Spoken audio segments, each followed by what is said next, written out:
Du bist gut genug. Du bist gut genug. Du bist gut genug. Du bist gut genug.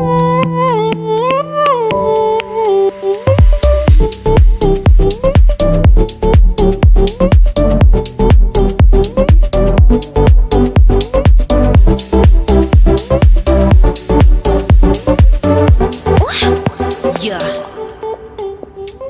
Ich werde mir nie gerecht, denn ich bin zu mir nie gerecht. Babsi vs. Shirin David, das nenn ich ein Titelmatch. Für mich ist das Schwerste erst Familie oder Karriere. Ich entschied mich für das Zweite, wie Elisabeth die Erste. Jeder bewertet, kaum geht ein Girl ihren Weg. Glaub mir, Boy, schwer wiegt das Haupt, das die Birkin trägt. Man sagt, du kannst alles schaffen, wenn du an dich selbst glaubst.